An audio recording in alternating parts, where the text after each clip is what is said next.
Welcome to Hanging in My Tree. This episode is with Elena Farquhar and William McKerrow.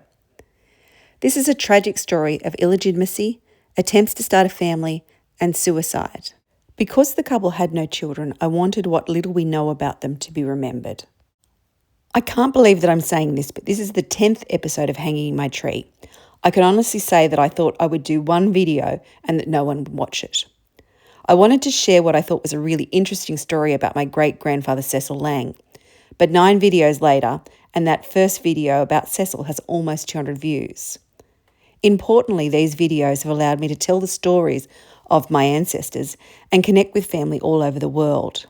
The best thing about this process is that I have connected with family and they've provided me with a wealth of new information. A special call out to Doug Ranson, who provided me information and leads to explore this particular story. If you're enjoying these videos, I'd love it if you leave a comment or a like. Back to Elena and William. Ilena, or Lena as she was known, was born in Ringarooma, Tasmania, Australia in 1887. Lena's biological mother was Helen or Ellen Farquhar, my second great-grandmother, so that makes Lena my great-grand-aunt. Ellen had Lena out of wedlock when she was 17 years of age. We know this from both family stories, but also the Tasmanian birth records, which show Elena May being born on the 13th of May, 1887, with no father named. The birth records also show us that Lena's mother was Helen or Ellen Farquhar, and the birth was registered by Lena's grandmother, Jane Farquhar, from Scottsdale on 9 April 1887. Ellen went on to marry my second great-grandfather, Frederick Henry Sharman, when she was 21 years of age. Ellen would have 3 other children, Laura Sharman, my great-grandmother, who married Cecil from our first video, also Frederick and Isabella. At the time, life would have been very tough. Tasmania is an island state southeast from the mainland of Australia, which started as a penal colony. Tasmania is a beautiful place, and if you ever have the chance to visit, I would highly recommend it. It has some of the most spectacular landscapes in Australia and is often overlooked by overseas visitors. Even today, much of the west coast of Tasmania is uninhabited and almost an impenetrable wilderness. Ringarooma, where Lena was born, is a town in the northeast of Tasmania. It is a fertile valley with dark red basalt soil, which is situated on the Ringarooma River. Ringarooma is an Aboriginal word thought to mean happy hunting ground or running water.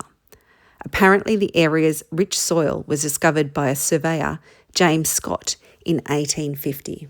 In 1856, a nephew of the surveyor created a track to Ringarooma, and he was later given a £100 government grant to construct a road from Launceston through the dense forest. In 1860, the first permanent settlers arrived to establish farms on the rich, fertile soil, but the isolation of the district placed the early settlers at a significant hardship. First ploughs were not brought into the area until 1866. In the 1870s, tin deposits were discovered near Derby. This triggered a mining boom that transformed the region, and Ringarooma flourished by supplying the miners with food and provisions. In 1882, a private township of Crusher was established, and in 1888 it was officially called Ringarooma. When Lena was born, her mother lived in Scottsdale. In the 1870s, Scottsdale consisted of small farms surrounded by forest giants. It is hard to imagine the scale of the forest. Records suggest that the pioneers in the area were felling trees 90 metres high. The Statue of Liberty is 92.99 metres, and Big Ben in London is 96 metres. Some of the trees were 3 metres in diameter. The Scottsdale district was colloquially referred to as the forest. Some of these giant trees still remain in Tasmania, even today. Today, Ringarooma is a gateway to Ralph Falls and the St Columba Falls State Reserve.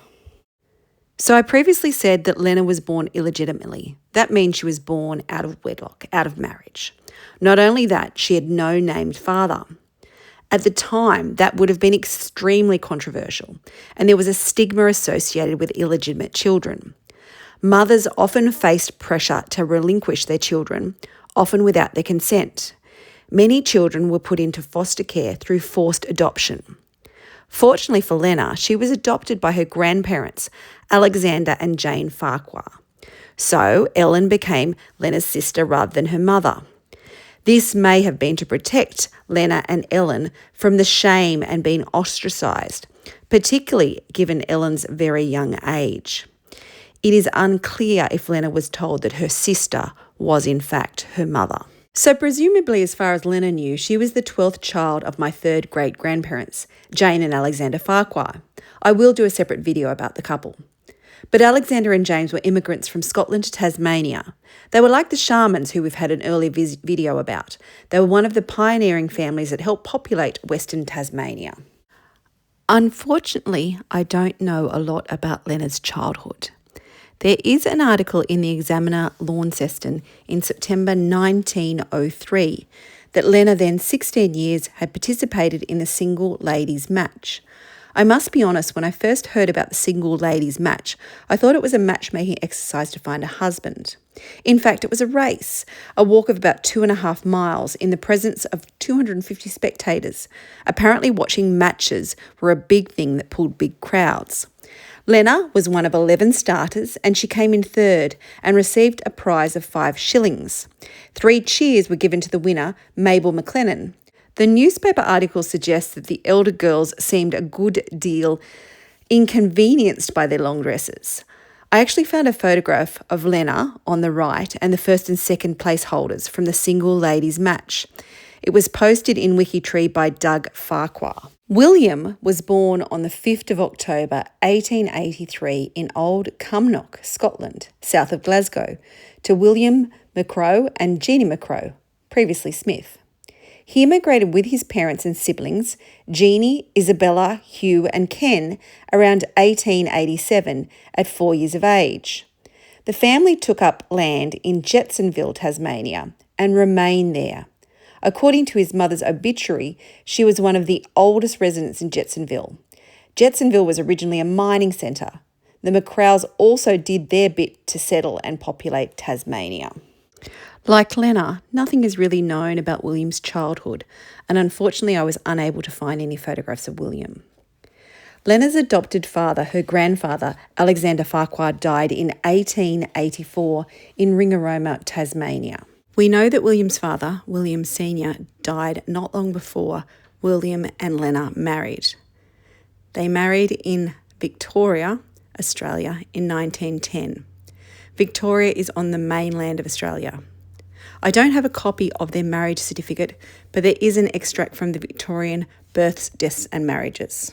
By 1912, Lena and William had returned to Tasmania. Tragically, we know that on the 26th of April 1912, their son William died at birth.